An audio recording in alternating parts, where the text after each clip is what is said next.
Screen दिख रहा है?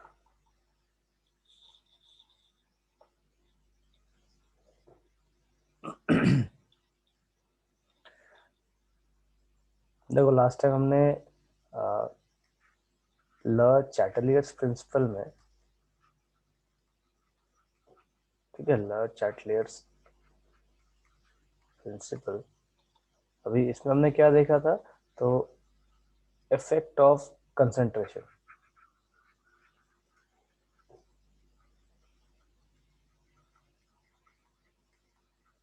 ठीक है, इफेक्ट ऑफ कंसंट्रेशन हमने देखा था। देन इफेक्ट ऑफ टेम्परेचर हम देखेंगे।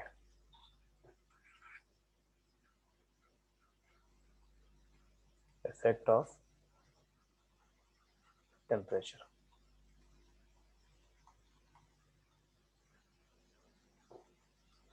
ठीक है। एक रिएक्शन कंसिडर करते हैं।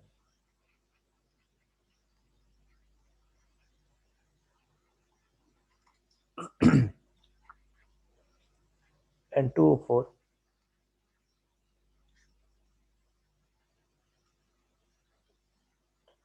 ये हमको क्या देगा? 2NO2।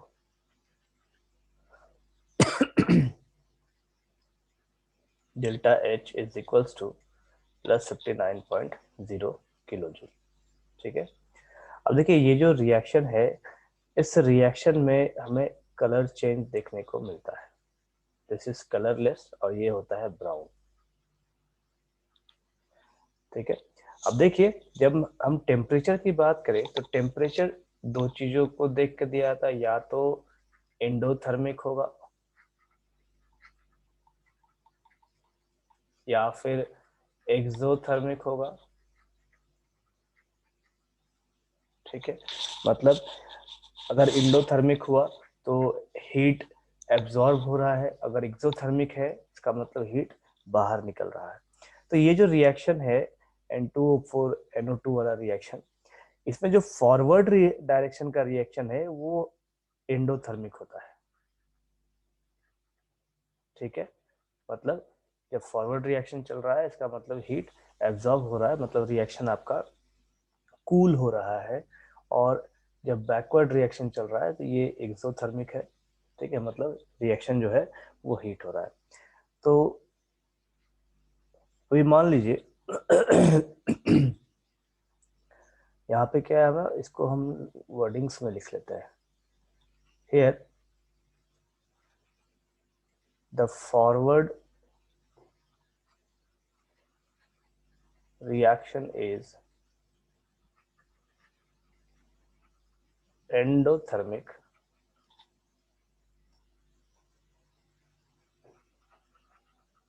which represents the cooling of the system, ठीक है। Hence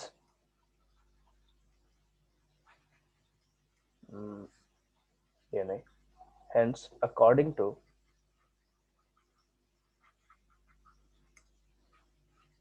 Le Chatelier's principle,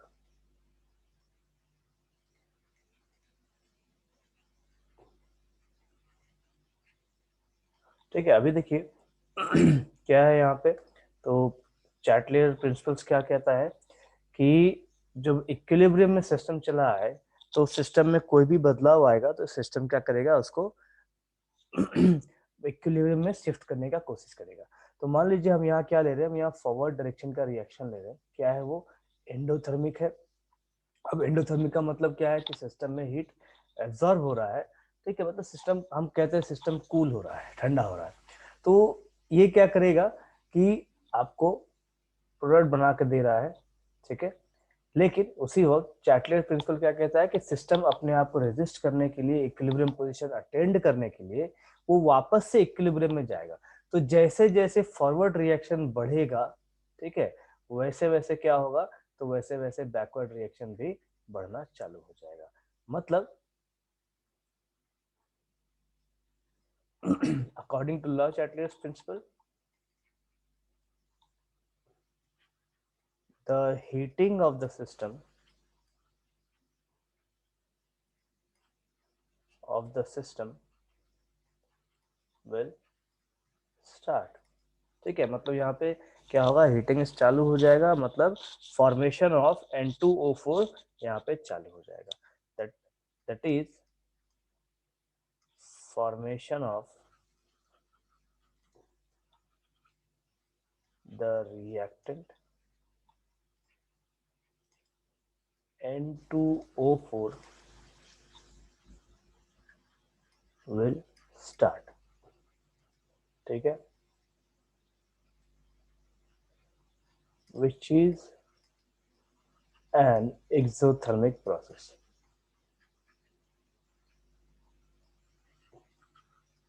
ठीक है, तो ये इफेक्ट ऑफ टेम्परेचर हमको देखने को मिलता है इस पर्टिकुलर रिएक्शन में। अब जो है देखिए जब एंडोथर्मिक प्रोसेस होगा मतलब NO2 का जो प्रोडक्ट फॉर्मेशन है वो बढ़ना चालू हो जाता है, और जब एक्सोथर्मिक प्रोसेस होगा तो N2O4 का फॉर्मेशन बनना चालू हो जाता है। ठीक है, ये आपका पहला एग्जांपल है। दूसरा एग्जांपल हम लिख सकते हैं हैबर्स प्रोसेस का। ठीक है, हैबर्स प्रोसेस मैंने पहले भी बताया है क्या होता है।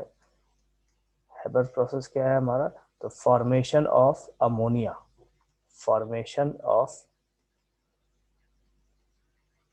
अमोनिया। ठीक है, तो N2 प्लस 3H2 ये हमको देगा 2NH3।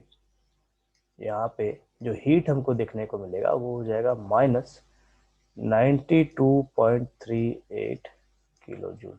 ठीक है, अब देखिए एक चीज कि मैंने ऊपर प्लस लिखा, अब आप बोलोगे सर रिएक्शन में एंडोथर्मिक एक्सोथर्मिक कैसे पता करें कि कहाँ एंडो होगा कहाँ एक्सो होगा। ठीक है, तो उसके लिए आपको ध्यान रखना होगा कि यहाँ पे जो हीट दिखाया गया है ये जो हीट है डेल्टा H इंथैल्पी, ये पॉजिटिव है या नेगेटिव है। ठीक है, अगर पॉजिटिव है, जैसे ऊपर वाला आप देखिए यहाँ पॉजिटिव था तो हमारा फॉरवर्ड रिएक्शन क्या था, एंडोथर्मिक था। यही जब ये नेगेटिव होता है तो फॉरवर्ड रिएक्शन हमारा हो जाता है एक्सोथर्मिक। ठीक है, और बैकवर्ड रिएक्शन हो जाएगा हमारा एंडोथर्मिक। ठीक है, समझ में आया यहाँ तक?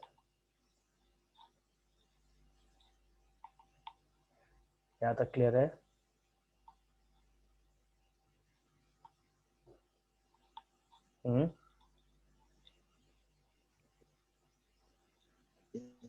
Yes sir. ठीक, देखो हेबर्स प्रोसेस की ही बात करें तो हेबर्स प्रोसेस में हमारा जो forward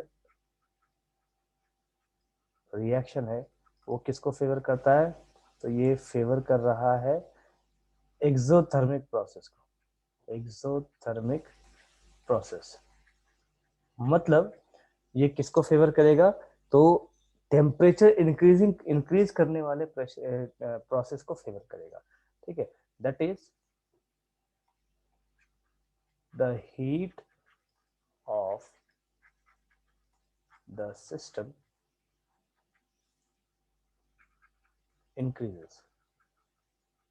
So according to Le Chatelier's principle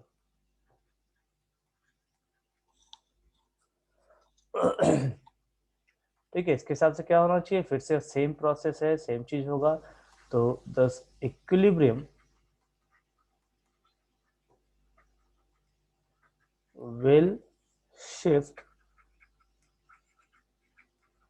in opposite direction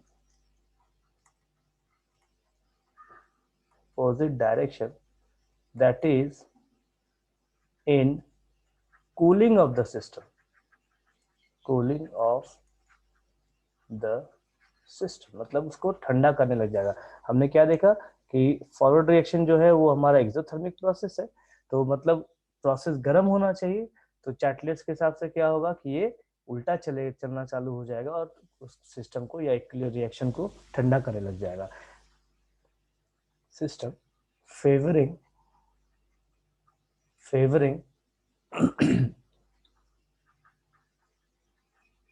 backward reaction, ठीक है। द बैकवर्ड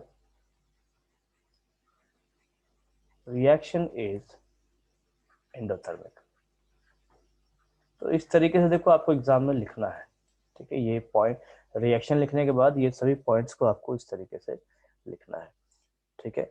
तो मैं कुछ एक एग्जाम्पल और लिख देता हूँ ताकि आपको आप आसानी से लिख सको, ठीक है। तो ये जो तीसरा एग्जाम्पल मैं लिख रहा हूँ इसमें कोई वर्डिंग्स नहीं लिखूंगा, आप इसे खुद से लिखेंगे। N2 plus O2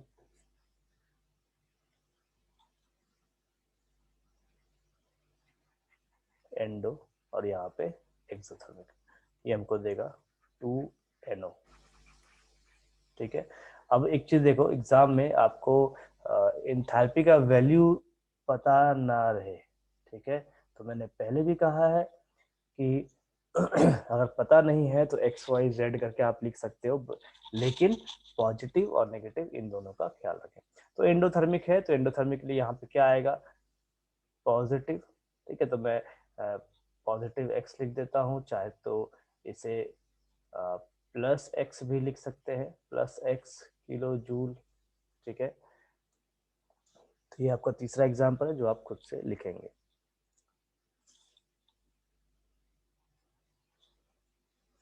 then next हमको देखने को मिलता है effect of change of pressure, ठीक है, कि प्रेशर के हिसाब से क्या चेंज होना चाहिए उस चीज को देखेंगे।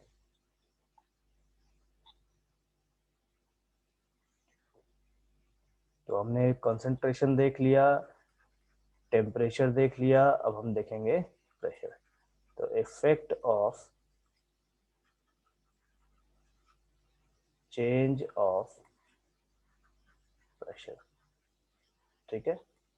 अभी देखिए सबसे बड़ी बात कि जब हम effect of change of pressure की बात करते हैं तो इसमें एक ही कंडीशन है कि acts only on gaseous reaction, ठीक है। ये इस चीज का ध्यान रखोगे, ठीक है, इस चीज का ध्यान रखेंगे आप लोग कि ये सिर्फ और सिर्फ किस पे अफेक्ट होता है, तो गैसियस रिएक्शन के ऊपर। वो इसलिए क्योंकि सॉलिड्स और लिक्विड्स के ऊपर प्रेशर जो है वो काफी कम अफेक्टेड होता है, हमको गैसियस रिएक्शन में प्रेशर काफी ज्यादा देखने को मिलेगा इस वजह से।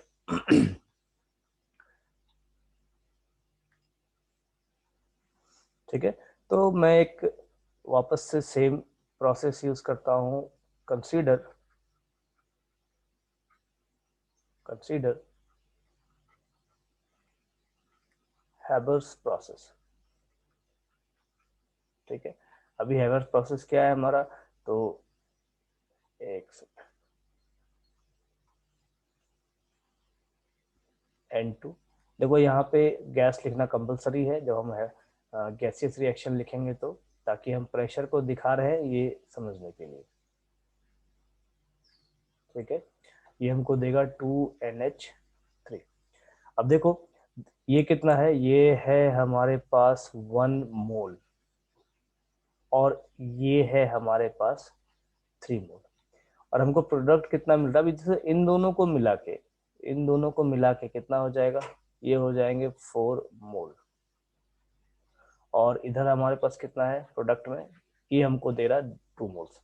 तो कहने का मतलब क्या है कि 1 मोल नाइट्रोजन जब 3 मोल हाइड्रोजन से रिएक्ट करता है तो हमको कितना देता है, 2 मोल्स ऑफ अमोनिया, ठीक है, 2 मोल्स ऑफ अमोनिया।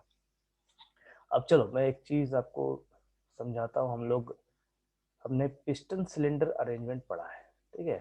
तो इसको थोड़ा हम कंसिडर करेंगे इधर वापस से। ये आपको नोट्स में नहीं लिखना है, ध्यान रखना है, ठीक है, क्योंकि ये ऑलरेडी पढ़ा रखा है मैंने। अब देखिए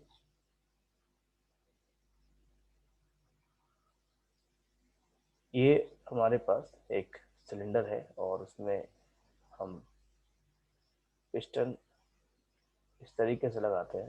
ठीक है, पिस्टन क्या होता है, क्यों लगाते हैं, अब वजन दिया जा सके, प्रेशर अप्लाई किया जा सके इस तरीके से। अभी देखो यहाँ पे मैं गैस के मॉलिक्यूल्स बना दूंगा अंदर में। ठीक है, मान लीजिए ये गैसियस मॉलिक्यूल्स है। ठीक है, अब मान लो यहाँ पे हमने क्या किया, प्रेशर इंक्रीज किया। ठीक है, वो प्रेशर कैसे इंक्रीज करेंगे, तो वेट्स के मदद से। ठीक है, मान लो इधर से वेट्स लगाए, इधर से भी वेट्स लगाए। अब देखिए, जब वेट लगाएंगे तो जाहिर सी बात है ये पिस्टन जो है ये नीचे की ओर शिफ्ट होना चाहिए, नीचे की ओर आना चाहिए। अब जैसे ये नीचे की ओर आता है तो मान लीजिए हम यहाँ पे इसको लेके चले आते हैं। ठीक है, यहाँ पर ये आ गया।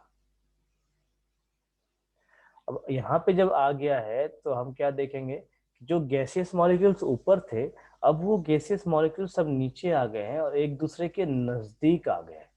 ठीक है, ये हमको देखने को मिलेगा इधर, तो एक प्रेशर की वजह से देखने को मिलेगा। तो हम कह सकते हैं कि यहाँ पे जो वॉल्यूम है, वॉल्यूम क्या हो रहा है, डिक्रीज किया है। ठीक है, पहले वॉल्यूम ज्यादा था, अब मेरे पास वॉल्यूम कम हो गया, तो मेरा वॉल्यूम जो है वो घट गया। किसके वजह से, प्रेशर की वजह से वॉल्यूम मेरा घट गया है। ठीक है, लेकिन number of moles per unit volume,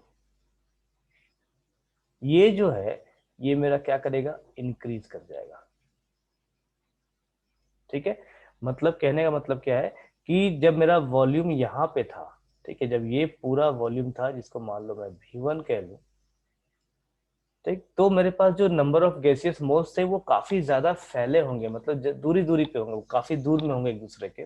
लेकिन जैसे ही हमने क्या किया, वॉल्यूम को डिक्रीज कर दिया, डिक्रीज करके हमने बना दिया इसको V2। ठीक है, वॉल्यूम डिक्रीज कर दिया तो क्या होगा कि जो दूर दूर में मॉलिक्यूल्स बैठे हुए हैं वो मॉलिक्यूल्स चले आएंगे नजदीक। ठीक है, वो चले आएंगे नजदीक में।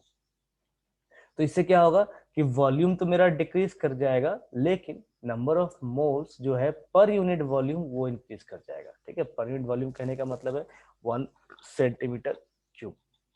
अब जैसे देखो, एक आपने आप सबने गाड़ी चलाया है, बाइक तो आप चलाते ही हो। अभी देखो हम कहते हैं ना कि बाइक का जो कैपेसिटी है 110 सीसी का इंजन है, 125 सीसी का इंजन है, या 250 सीसी का इंजन है। ठीक है, तो ये जो रेंज बताया जा रहा है, जैसे 110 सीसी, 250 सीसी, तो सीसी क्या है, ये है सेंटीमीटर क्यूब। ठीक है, सेंटीमीटर क्यूब जो है होता है यहाँ पे, ये होता है आपका इसी पिस्टन सिलेंडर का अंदर का एरिया। ये जो अंदर का जो वॉल्यूम होता है, इस वॉल्यूम को यहाँ पे सीसी में लिखा जाता है, सेंटीमीटर क्यूब में। ठीक है, तो 110 सीसी का अगर सिलेंडर होगा और 250 सीसी का सिलेंडर होगा, तो जाहिर सी बात है 250 सेंटीमीटर क्यूब का जो सिलेंडर होगा वो बड़ा होगा। तो वहां पे गैसेस एक बार में बहुत ज्यादा यूटिलाइज हो सकते हैं।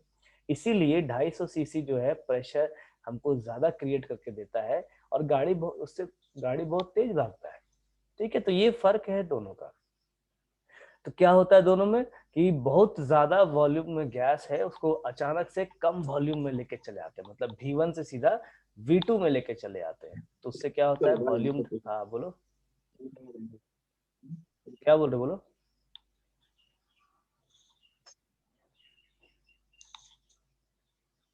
कुछ बोल रहे हो क्या आलोक संदीप? No sir. अच्छा ठीक, तो माइक ऑफ रखो, कुछ कुछ आवाज आता है। ठीक है, ठीक है, अभी देखो यहाँ पे क्या है, हम रिएक्शन में चले आते हैं। अब इस रिएक्शन को उठा के हम क्या करेंगे, यहाँ पे डाल देंगे। ठीक है, ये जो पिस्टन सिलेंडर हमने देखा है, यहाँ पे अगर मैं ये हैबर्स प्रोसेस के रिएक्शन को डाल दूं तो क्या होगा, होगा ये कि स्टार्टिंग में जब V1 है तो यहाँ V1 में हमको क्या क्या देखने को मिलेगा, N2 प्लस 3H2, और V2 में क्या देखने को मिलेगा, 2NH3। तो हम क्या कह रहे हैं कि क्या देख रहे हैं कि हमारा वॉल्यूम जब प्रेशर इंक्रीज कर रहा है तो वॉल्यूम हमारा डिक्रीज कर रहा है और नंबर ऑफ मोल्स जो है वो इंक्रीज कर रहा है पर यूनिट वॉल्यूम। ठीक, अब ये तो हो गया इस रिएक्शन का बात, लेकिन जब हम बात करें ल चैटलेट्स प्रिंसिपल के हिसाब से, तो ल चैटलेट प्रिंसिपल क्या कहेगा कि V2 वॉल्यूम जो है, V2 वॉल्यूम क्या करेगा कि धक्का मारेगा इस पिस्टन को ऊपर की ओर।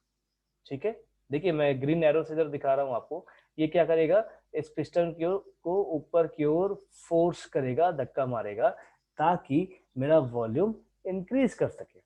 ठीक है, अब जैसे ही मेरा वॉल्यूम इंक्रीज करेगा तो number of moles per unit volume क्या होना चाहिए, डिक्रीज कर जाना चाहिए। ठीक है, number of volume number of moles per unit volume क्या होगा, डिक्रीज होगा। तो चैटलेट प्रिंसिपल क्या कहता है कि अगर प्रेशर बढ़ रहा है तो वॉल्यूम आपका घटेगा और नंबर ऑफ मोल्स बढ़ेगा पर यूनिट वॉल्यूम के लिए। तो इक्विलिब्रियम को शिफ्ट करने के लिए V2 वॉल्यूम क्या करेगा, या बैकवर्ड रिएक्शन चालू हो जाएगा और नंबर ऑफ मोल्स जो है वो डिक्रीज करने लग जाएंगे पर यूनिट वॉल्यूम के हिसाब से। ठीक है, और प्रोडक्ट का फॉर्मेशन चालू हो जाएगा। क्लियर है यहां तक? यहां तक क्लियर है? यस। ठीक है, तो ये जो पिस्टन सिलेंडर है आप चाहो तो एग्जाम में बना भी सकते हो और चाहो तो ना भी बना सकते हो। ठीक है, तो मैं इसे स्टार मार्क कर दे रहा हूँ, आपको इच्छा होगा तो बना लेना, क्योंकि देखो इससे समझने समझाने में काफी अच्छा रहता है और मार्क्स ज्यादा मिलने के चांसेस बढ़ जाते हैं, क्योंकि drawings always favour your answers. ठीक है, चलो मैं इसका वर्डिंग्स लिखता हूँ। देखिए, as the pressure increases, the volume decreases, and the number of moles per unit volume increases. ठीक है, this represents the forward direction reaction which favors the formation of product, that is NH3। ठीक है, जैसे जैसे मेरा pressure बढ़ेगा वैसे वैसे फॉरवर्ड रिएक्शन बढ़ना चाहिए और फॉर्मेशन जो है NH3 का वो बढ़ना चाहिए। ठीक है, तो according to Le Chatelier's principle,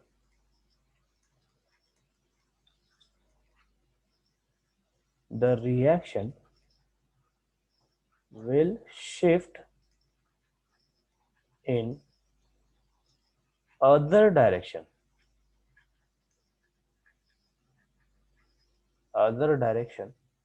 that is favors the backward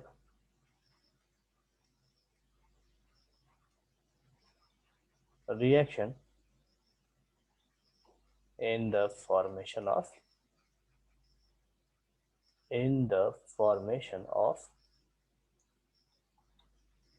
N2 and H2। ठीक है, तो ये हमारा वर्डिंग्स है। अभी देखिए, अगर हमको कंटिन्यूअसली, अभी देखो हो क्या रहा है कि रिएक्शन तो चल रहा है, प्रोडक्ट बन गया, इक्विलिब्रियम आ गया, और इक्विलिब्रियम आ गया तो मतलब रिएक्शन हमारा खत्म। ठीक है, रिएक्शन खत्म नहीं, रिएक्शन हमारा रुक जाएगा। तो उससे क्या होगा कि जो नाइट्रोजन और हाइड्रोजन पड़ा हुआ है वो पड़ा ही रह जाएगा, पूरा का पूरा कन्वर्ट नहीं होगा। तो इससे नुकसान है इंडस्ट्री को। तो क्या है करेंगे भाई, क्या कर सकते हैं, यहाँ पे हम प्रेशर इंक्रीज करते चले जा सकते हैं, ठीक है, कंटिन्यूसली हम प्रेशर इंक्रीज करेंगे, ठीक। अब कंटिन्यूसली प्रेशर इंक्रीज करेंगे तो इससे क्या होगा, तो जितना भी मेरा रिएक्टेंट है वो पूरा का पूरा प्रोडक्ट में कन्वर्ट होना चालू हो जाएगा।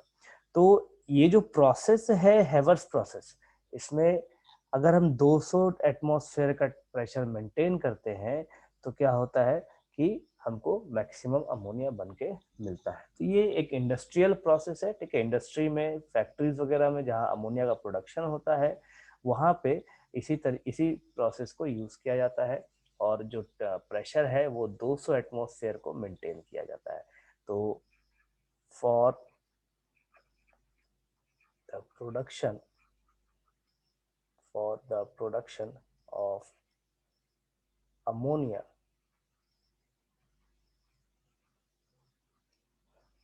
280 m pressure is maintained,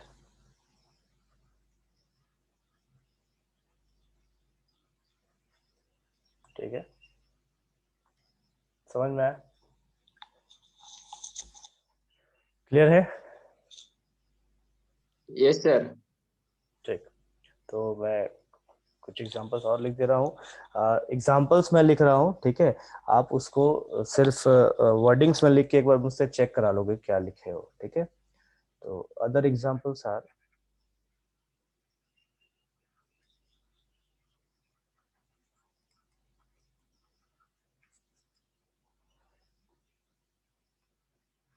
(2SO2 + O2) ये हमको देगा 2SO3, ठीक है। ये एक एग्जांपल है। और एक एग्जांपल मैं ये लिख दे रहा हूँ CaCO3, ठीक है। ये सॉलिड फॉर्म में, ये टूटेगा जब तो हमको CaO देगा और CO2 देगा, ठीक है। CaO solid plus CO2 gas में, तो इसको भी हम लिख सकते हैं, ठीक है। तो यहाँ पे ये दो एग्जांपल है, ये दोनों आप खुद से लिखोगे और लिखने के बाद मुझसे चेक करा लोगे एक बार, ठीक। चलो अब देखते हैं नेक्स्ट क्या इफेक्ट है। तो 3 हो गया, ये चौथा है हमारा, effect of addition of inert gas, ठीक है। इनर्ट गैस मतलब नोबल गैसेस, तो मैं यहां लिख दे रहा हूं इनर्ट गैस जो है ये नोबल गैस को कहा जाता है, ठीक है। इनर्ट का मतलब होता है जो रिएक्ट नहीं करे जाके, ठीक है। मान लीजिए हम रिएक्शन में डाल रहे हैं उसको, लेकिन वो जाके रिएक्ट कर जा रहा है तो उसको इनर्ट नहीं कहेंगे। इनर्ट का मतलब ही होता है अनरिएक्टिव, ठीक है, जो किसी से घुलता मिलता नहीं। तो इनर्ट गैस डालने से रिएक्शन में क्या फर्क पड़ेगा हम उन चीजों को देखेंगे। अभी देखिए, हम किसी भी चीज को अगर हम रिएक्शन कर रहे हैं तो दो तरीके से रिएक्शन होता है, ठीक। पहला कंडीशन क्या है, एट कांस्टेंट वॉल्यूम, और दूसरा कंडीशन होता है एट कांस्टेंट प्रेशर। तो मान लीजिए हम यहाँ पे गैस को ऐड कर रहे हैं, कब, जब हमने वॉल्यूम को कांस्टेंट रखा है तब।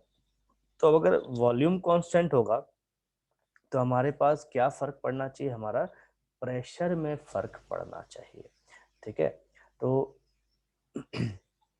मैं यहाँ पे एक एग्जांपल दिखा रहा हूँ, देखिए ये हमने एक मान लो बॉक्स लिया है, ठीक है।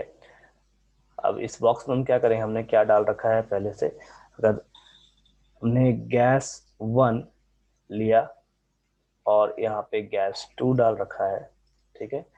अब हम क्या करेंगे, यहाँ पे इनर्ट गैस को डालेंगे, इनर्ट गैस को डालेंगे, ठीक है। किस कंडीशन पे, तो कांस्टेंट वॉल्यूम पे, कांस्टेंट वॉल्यूम, ठीक है। अब देखो एक चीज कि यहाँ पे प्रेशर होगा, इसका अपना प्रेशर होगा, इसको हम P1 नाम दे दे, इसका अपना प्रेशर होगा P2 नाम दे दे। तो जो टोटल प्रेशर होगा, ठीक है, टोटल प्रेशर कब, जब हमने गैस को, इनर्ट गैस को नहीं डाला है तब, ठीक है। तो यहाँ पे मैं लिख देता हूँ टोटल प्रेशर क्या हो जाएगा, P1 प्लस P2। ठीक, तो नो इनर्ट गैस। ठीक है, जब इनर्ट गैस नहीं है तब। अब जब इनर्ट गैस डाल देंगे तो क्या होगा, विथ, मान लीजिए विथ इनर्ट गैस, तो क्या होगा, तो जो टोटल प्रेशर है वो टोटल प्रेशर में फर्क पड़ना चाहिए, P1 plus P2 plus PIG। IG में लिख रहा हूँ इनर्ट गैस के लिए, यहाँ मैं शॉर्ट फॉर्म यूज कर दे रहा हूँ, देखिए ताकि बाद में समझ में आए। ठीक, तो जब इनर्ट गैस डालेंगे तो मेरे टोटल प्रेशर में फर्क पड़ेगा, लेकिन एक चीज ध्यान रखिए कि चूंकि इनर्ट गैस जो है वो यहाँ पे गैस 1 या गैस 2 किसी से भी मिक्स नहीं करता, ना ही किसी से कोई रिएक्शन दिखाता है। ठीक है, तो पार्शियल प्रेशर मेरा चेंज नहीं करेगा। ठीक है, मैं यहां लिख दे रहा हूं, partial pressure does not change, partial pressure does not change. ठीक है, मेरा टोटल प्रेशर में फर्क पड़ेगा, ठीक है, लेकिन मेरे पार्शियल प्रेशर्स में किसी गैसेस के ऊपर कोई फर्क नहीं पड़ेगा, ना ही गैस 1 में कोई फर्क पड़ने वाला है, ना ही गैस 2 में कोई फर्क पड़ने वाला है।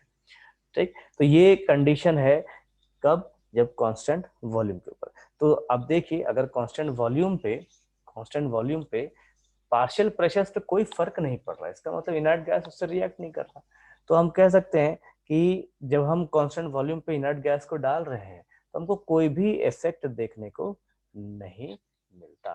ठीक है, तो ये ड्राइंग आपके नोट्स में आना चाहिए, ड्राइंग फॉर नोट्स। ठीक है, मैं यहाँ लिख दे रहा हूँ, तो वर्डिंग्स क्या लिखेंगे, when an inert gas is added at constant volume, then the total pressure of the system increases, but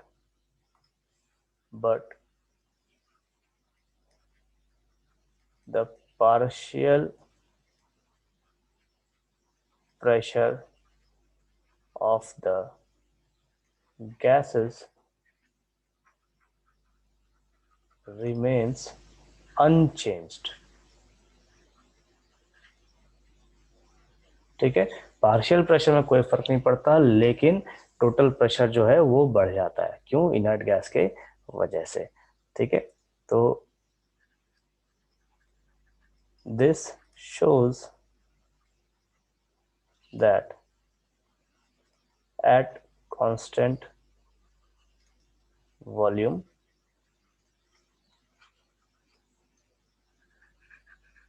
the effect of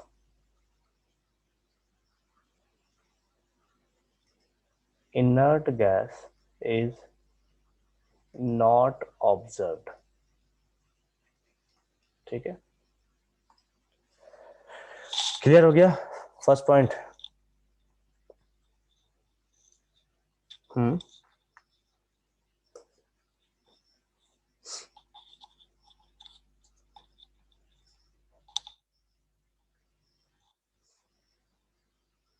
clear हो गया फर्स्ट पॉइंट।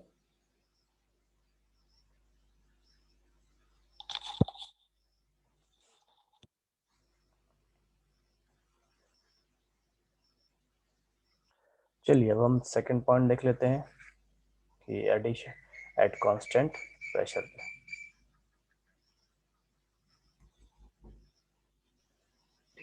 ठीक है, addition of inert gas at constant pressure.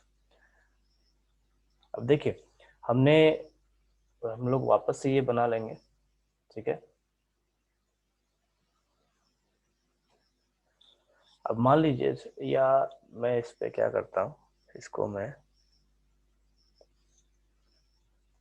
ये box की जगह मैं कुछ और लेता हूँ। ठीक है, मान लो हमने क्या किया, एक बैलून लिया है।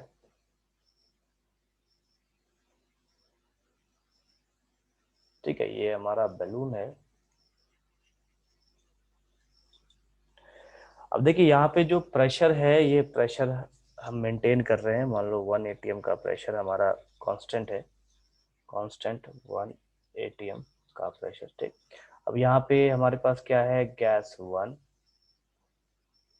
गैस 2। ठीक है, तो इनका पार्शियल प्रेशर मान लो P2 और इसका P1। ठीक, अब यहाँ पे P1 P2 है। अब क्या होगा, हम यहाँ पे क्या कर रहे हैं, एक तीसरा गैस ऐड कर रहे हैं, दैट इज इनर्ट गैस। ठीक है, अब इनर्ट गैस जैसे ही ऐड करेंगे तो जो मेरा बैलून है वो बैलून क्या करेगा, फूलना चालू हो जाए। क्यों? क्योंकि हमने क्या देखा था कि जब हम गैसेस को ऐड दबा रहे हैं, ठीक है, प्रेशर दे रहे हैं गैस के ऊपर, तो हमारा वॉल्यूम घट रहा है। ठीक, लेकिन जहां उसी जगह पे, अब देखो मैं वापस से उस एग्जांपल पे चलता हूँ जहां हमने पिस्टन सिलेंडर देखा था। यहाँ पर आप देखो, तो इस जगह में हमने क्या किया, यहाँ पे वेट लगाया, वेट लगाया और प्रेशर दिया, तो हमारा क्या हो गया, वॉल्यूम जो है वो डिक्रीज होना चालू हो गया। और हमने क्या देखा कि number of moles of gases जो है वो इस एरिया में बढ़ गए। तो इसी जगह पे अब हम क्या कर रहे हैं कि इसी जगह पे हम क्या कर रहे हैं, यहाँ पे इनर्ट गैस को डाल रहे हैं। ठीक, तो इनर्ट गैस जब डालेंगे तो इनर्ट गैस क्या करेगा, रिएक्ट तो करेगा नहीं इसके साथ, गैस 1 गैस 2 के साथ रिएक्ट करेगा नहीं, क्योंकि वो इनर्ट है, अनरिएक्टिव है। तो वो क्या करेगा, अपना प्रेशर लगाएगा। क्यों लगाएगा, तो इस पिस्टन को ऊपर धकेलने के लिए लगाएगा। ठीक है, तो पिस्टन को वो क्या करेगा, ऊपर धकेलने में मदद करेगा, जिसकी वजह से हमारा वॉल्यूम जो है वो वॉल्यूम इंक्रीज करने लग जाएगा, और नंबर ऑफ मोल्स जो है पर यूनिट वॉल्यूम वो डिक्रीज कर जाएगा। मतलब इसका ठीक उल्टा प्रोसेस हमने यहाँ number of moles per unit volume increase होते हुए देखा है, वहां क्या देखेंगे, number of moles per unit volume decrease करते। क्यों? क्योंकि उसको वॉल्यूम बहुत ज्यादा मिल गया है। तो अगर ज्यादा जगह मिलेगा तो वो ज्यादा फैलने की कोशिश करेगा। गैस है, गैस का टेंडेंसी होता है कि वो पूरा का पूरा वॉल्यूम को ले सके। तो अगर 110 सीसी दब के हुआ था और उसको बढ़ा दिया जाए 250 सीसी में, तो जो गैसेस 110 सीसी में है, सेंटीमीटर क्यूब में है, ठीक है, तो वो गैसेस क्या करेंगे, अपने आप को 250 सीसी में बांट लेंगे। ठीक है, मतलब सबको जितना जहां वॉल्यूम मिलेगा वो उतना कवर कर लेगा। तो हम कह सकते हैं कि पर यूनिट वॉल्यूम में उसको नंबर ऑफ मोल्स कम देखने को मिलेगा। ठीक है, तो ये बेसिकली यहाँ पे एडिशन ऑफ इनर्ट गैस का एट कांस्टेंट प्रेशर पे हमको देखने को मिलता है। ठीक है, तो यहाँ पे क्या होगा, जो बलून है हमारा, इस जगह पे हमको देखने को मिलेगा कि ये जो बलून है ये थोड़ा सा साइज में इंक्रीज कर गया है। ठीक है, ये साइज में थोड़ा इंक्रीज कर गया है। ठीक है, तो मैं यहाँ लिख देता हूँ, वॉल्यूम इंक्रीजेस, वॉल्यूम इंक्रीजेस, यहाँ लिख देता हूँ एडिशन। अब वॉल्यूम इंक्रीज कर रहा है तो number of moles per unit volume decreases. यहाँ एक एरो दिखा के ऐसे, number of moles per unit volume decreases. ठीक है, तो एक सिंपल सा एग्जांपल ले लेते हैं। Consider an example, consider an example, 2SO2 gas plus O2 gas, ये हमको क्या देगा, 2SO3। ठीक है, गैस के फॉर्म में, कब, eight constant pressure.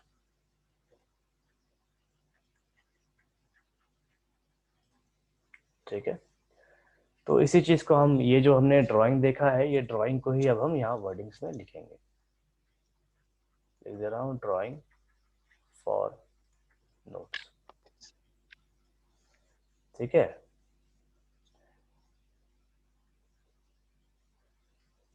Yes sir. ठीक, हम ये बोर्ड आपको शेयर कर देंगे, ठीक है, स्नैपशॉट लेने की जरूरत नहीं है। सर वीडियो भेज दीजिएगा पिछला क्लास वाला। पिछला क्लास का और नहीं डाला हुआ है वीडियो ना, सिर्फ लास्ट क्लास के, उसके पहले का भी नहीं डाले हैं। लास्ट क्लास का सर। ठीक है, तो देखो अब आजकल में डाल देंगे, ठीक है, वो क्योंकि रिजल्ट बनाना पड़ रहा है, कॉलेज जाके इसके लिए थोड़ा बिजी है, ठीक है, मेरे ख्याल से आज हो जाना चाहिए। अरे क्या रिकॉर्डिंग कर रहा है?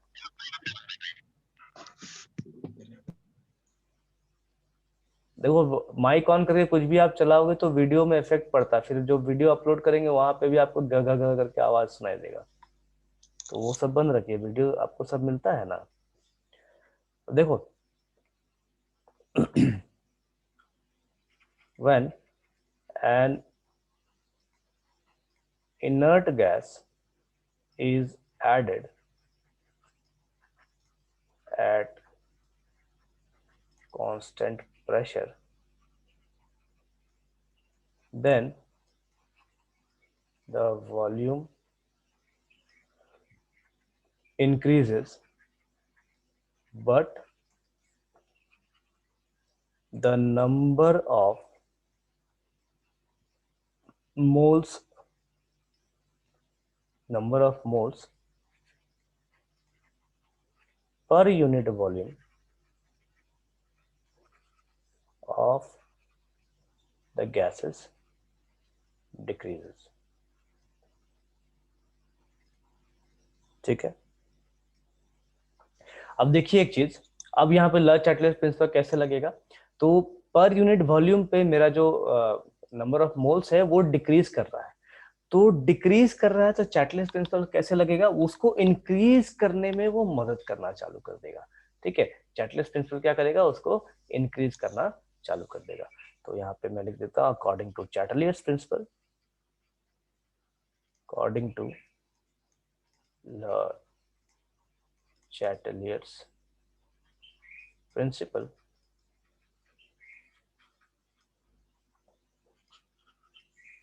the reaction will shift in opposite direction, opposite direction, favoring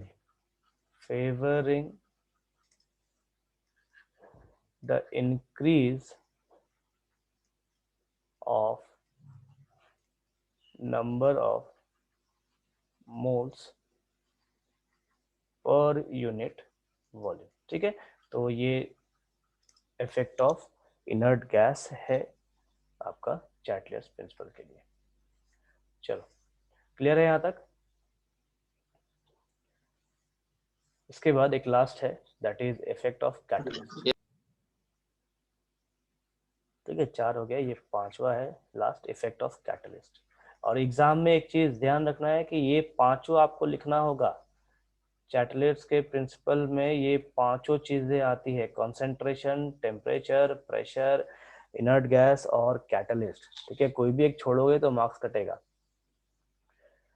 catalyst के लिए कोई खास चीजें नहीं है, there is no effect, there is no effect of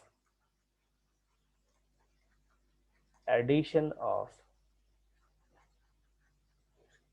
catalyst on the equilibrium state।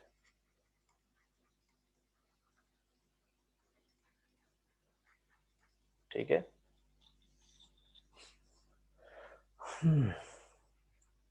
अभी देखो कैटलिस्ट का इफेक्ट क्यों नहीं पड़ता, तो कैटलिस्ट का काम क्या है, कैटलिस्ट या तो रिएक्शन को फास्ट करेगा या तो रिएक्शन को स्लो करेगा। मतलब कैटलिस्ट के डालने से हमको दोनों इफेक्ट दिख सकते हैं। कैटलिस्ट फॉरवर्ड डायरेक्शन में ज्यादा बढ़ा सकता है रिएक्शन को, या फिर बैकवर्ड डायरेक्शन में रिएक्शन को बढ़ा सकता है। ठीक है, तो हम कह सकते हैं कैटलिस्ट सिर्फ इक्विलिब्रियम जल्दी ला सकता है। जैसे मान लीजिए कोई इक्विलिब्रियम जो है 1 घंटे में आ रहा है, ठीक है, या कोई इक्विलिब्रियम है कि 5 दिन में आ रहा है, तो कैटलिस्ट क्या करेगा, उस इक्विलिब्रियम आने के समय को घटा सकता है, चाहे तो बढ़ा सकता है। अगर हम पॉजिटिव कैटलिस्ट डालेंगे तो मेरा जो इक्विलिब्रियम है वो जल्दी आएगा, 1 घंटे के बजाय हो सकता है 50 मिनट में आ जाए, ठीक है, हो सकता है आधे घंटे में चला आए। अगर हम 5 दिन के हिसाब से रिएक्शन देख रहे हैं, वैसा रिएक्शन जो स्लो रिएक्शन है, ठीक है, रिएक्शन बहुत टाइप के होते हैं, स्लो, मीडियम, फास्ट, हर टाइप के। तो अगर स्लो रिएक्शन है और कैटलिस्ट हम डाल रहे हैं तो 5 दिन के बजाय वो हो सकता है 4 दिन में इक्विलिब्रियम स्टेट को चलाए। तो ये कब होगा, जब हम पॉजिटिव कैटलिस्ट यूज करेंगे। तो पॉजिटिव कैटलिस्ट यूज करेंगे तो मेरा फॉरवर्ड रिएक्शन जो है वो बढ़ जाता है। इसी जगह पे अगर हम नेगेटिव कैटलिस्ट यूज करेंगे, नेगेटिव कैटलिस्ट का काम क्या होता है, रिएक्शन को स्लो करना, ठीक है। तो रिएक्शन स्लो अगर करेगा तो क्या होगा, मेरा जो इक्विलिब्रियम 1 घंटे में आ रहा है अब वो आएगा 2 घंटे में, या हो सकता है 1.25 घंटे में आए, ठीक है। तो कैटलिस्ट जो है सिर्फ इक्विलिब्रियम स्टेट को जल्दी या फिर लेट से अचीव करने के काम में आता है, वो इक्विलिब्रियम स्टेट पे कोई असर नहीं डालता, ठीक है। तो there is no effect of addition of catalyst on the equilibrium state, because this is due to the reason that the catalyst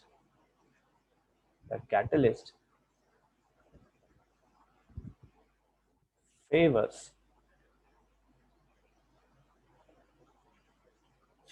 in attaining the equilibrium state faster or slower, ठीक है, चाहे तो वो फास्ट अटेंड कराएगा या फिर वो slowly attend कराएगा। क्लियर है यहाँ तक, ठीक है। Yes sir. ठीक, तो